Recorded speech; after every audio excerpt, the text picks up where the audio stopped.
The shining kingdom of Varlamore is a place with cute animals, brutal gladiatorial battles, and overpriced wine. But there is a lot more than meets the eye to this shining kingdom. This will be what I am going to call my Varlamore lore iceberg.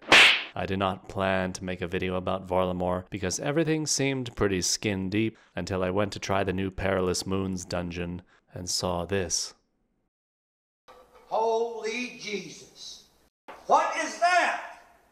Then I was curious and explored a bit more and remembered something I saw while doing archaeology in Runescape 3, and my mind exploded. So, let's begin to peel back the layers one at a time, and I hope you can see the Shining Kingdom in a whole new light.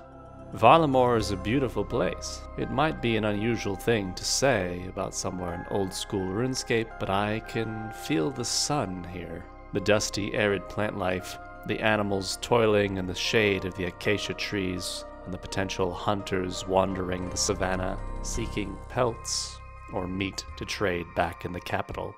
Dogs play with some cabbage, mothers carry their little ones as they gather goods at the market or wander in the gardens.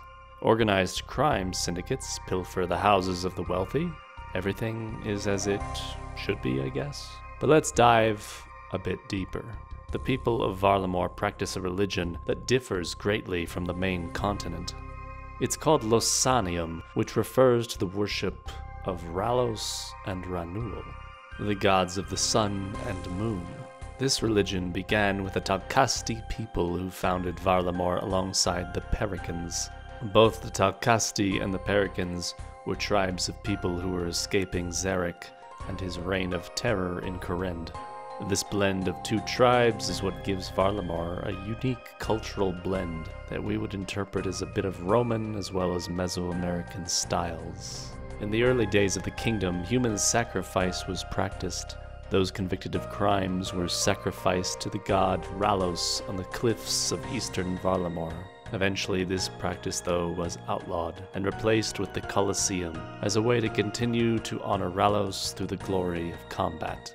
Ralos enjoys the love of the majority of Varlamore's citizens, while Ranul is only worshipped by a select few, mostly scholars, priests, and caretakers of the dead. This is due to Ranul's association with death, even though he is also considered a god of learning. Ranul's followers believe it is their job to help guide the dead to the gates of Mictal. This is the afterlife to the people of Varlamore. All in all, I would say there is nothing about any of this that really stands out as abnormal. The only thing I would draw attention to is that these gods are not like the gods we are used to in Runescape. Beings like Zamorak or Saradomin. In Runescape, we've come to associate gods with actual people who wield immense power, but Ralos and Ranul aren't depicted as beings who tread upon the same ground. Nothing really is known about them except what they represent to the people. Only vague statements are made about their creation, as in the Tome of the Moon, which says, "From the dark of the night, with the absence of light, Ranul came into being." Or the Tome of the Sun, which says, "The world was nothing and began when Ralos came into being." Pretty ambiguous stuff. There is one thing, though. The people of Varlamore believe in a concept called Zymoa. Zuma, a priest of Ranul, tells us during the Perilous Moon's quest about Zymoa. What is Zymoa? An eclipse that marks the end of a cycle, the destruction of the world and its rebirth. Ah yes, I remember now. Very pleasant. Indeed, it is an event which we all look forward to. It is said that when it happens, Ralos and Ranul unite all life as one. Can you imagine such an honor? Zymoa is an idea that comes from the oldest known followers of Ralos and Ranul. Throughout Varlamore, there are ruins of an ancient civilization. A civilization that predates the tribes of Korend. It predates the lizard men. It predates pretty much all written history. Almost nothing is known about the people of this civilization except for how it was believed they were wiped out. For this reason, they are simply referred to as the Old Ones. We first encounter this civilization in the Garden of Death quest, where we read the notes of Kasson Shah. Shah had a terminal disease, and he hoped that he might find a way to cure himself if he uncovered the mysteries of the Old Ones. We attempt to piece together what we can, though all we have to go on is a few words on some stone tablets and some ancient wood carvings. Through our careful translation, we come to the same conclusion as Shaw. The Old Ones discovered soul transference, the process similar to how the citizens of the House of Arceus attained immortality. This ancient race looked to this process as a means to protect themselves from going extinct, which they seemed to fear for reasons unknown. The problem was the ritual seemed to somehow backfire. The story can only be told through the stone tablets, which mark their attempt at soul transference and its resulting downfall. Little time, soul vessel success, send vessel north, life garden below Lake Island, many body needed, body need life, feed body soul vessel, need knowledge garden transfer method, west below poison water land, transfer method success, body success, soul vessel success, time arrived, death poison needed, death create life, death garden deliver, southeast below forest building, death poison fail, plant create dark death, send home, home destroyed, no life, no life, soul vessel fail, Zimatal destroyed. Somehow the Old One's attempts at soul transference leads to the creation of the Strangler. The Strangler is a sentient plant that can affect its hosts and reanimate them. This plant had already existed by the time the Zorosian Carnifex Maximus of Ardorvis visited the island in his pursuit of some dwarves. It is the Strangler, as it would become known, that infected and reanimated the Zorosian vampire. That is, if the Strangler truly kills its host at all, but that is a story for another time. The question is, how did the Strangler come to exist as a result of a soul transference ritual? The tablets explained they created a soul vessel and fed the bodies of many of their people to the soul vessel, and that it was a success. But when they needed death poison, because death create life, as they say, that it somehow failed. But how did it fail? And how does that failure result in a sentient plant that takes over people's bodies? This is where the lore ends and my speculation begins. This is where things are going to get a bit weird. Humor me a moment while we hop into a different RuneScape game.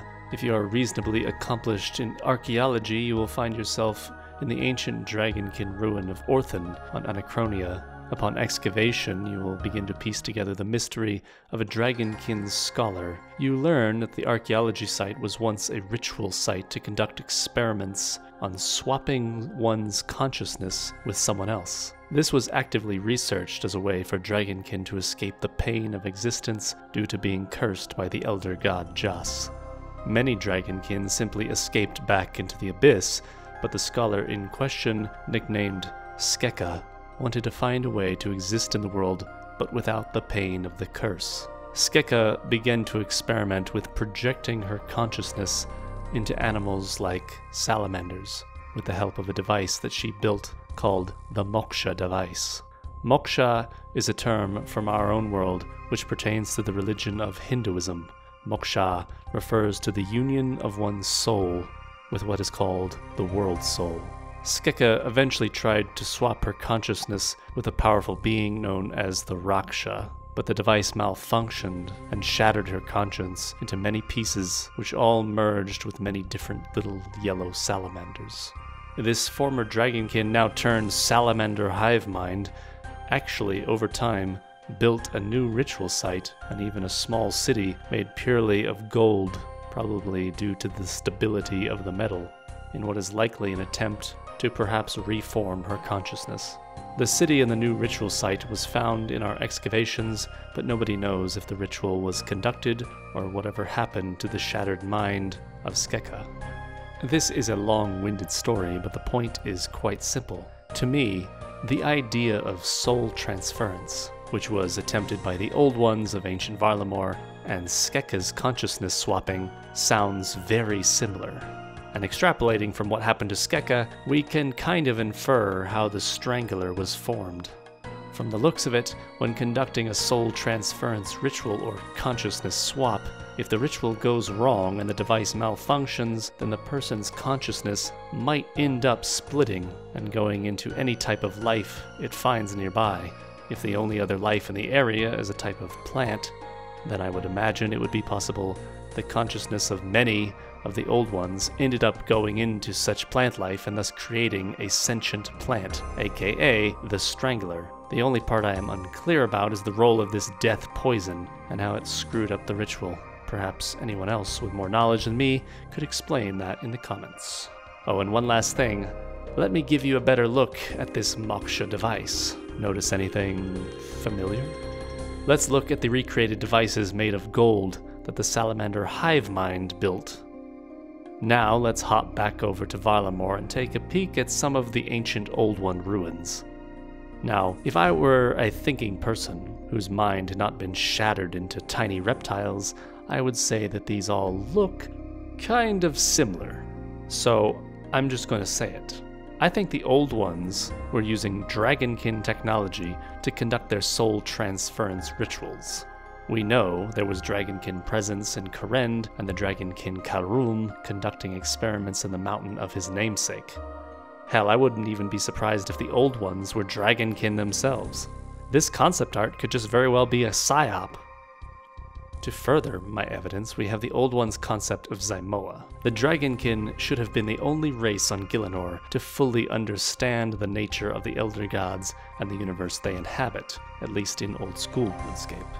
This is because they literally have lived through the last reordering of the universe by hiding in the abyssal plane. They knew that the Elder Gods would eventually consume the existing universe and birth a new one. This was termed the Great Revision, and yet it's almost exactly what Zymoa describes. And it's a belief held by people who would have no way of understanding the true nature of the universe.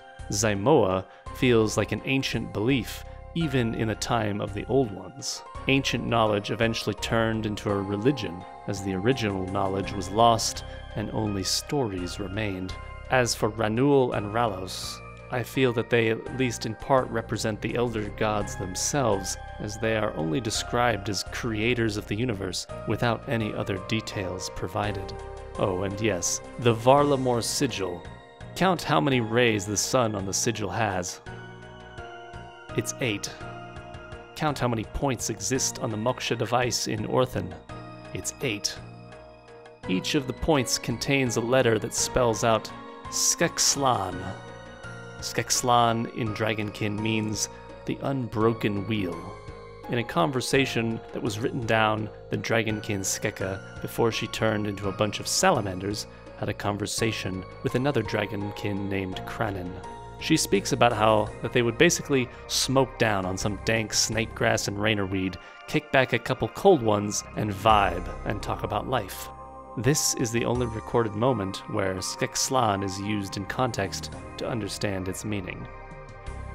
We have often partaken of various substances together and talked the night away. His ideas make so much more sense to me here and now than the entire Certes did on our long journey here. I did not know how much of this to put down to my own state, but even his words ring true, even when I am not intoxicated. We kin believe in Skexlan, the unbroken wheel. Us Agra doubly so. Kranin has comforted me by reminding me of this, and that Varanus was a standout soul in life, and is revered in death. We may see his like again. I am not so sure this is true, since I fear the destroyers not only ended our world and our universe, but also that cycle. But it is still a small glimmer of hope for me. The Dragonkin believed that consciousness could endure. It was a belief they carried with them into a whole new universe, but Skeka believed this was no longer true due to the destruction of their old universe. She built the moksha device not only to escape their curse, but to keep one of their beliefs alive. The 8-pointed star served as its base, the unbroken wheel. The people of Varlamore worship the sun, and whether or not that symbol on their flag is a sun or a misunderstood piece of ancient Dragonkin technology responsible for soul transference doesn't really matter. Sometimes the mystery of life is not a problem to solve, but a reality to experience. And right now, I am experiencing how goddamn cute these capybaras are. Until next time,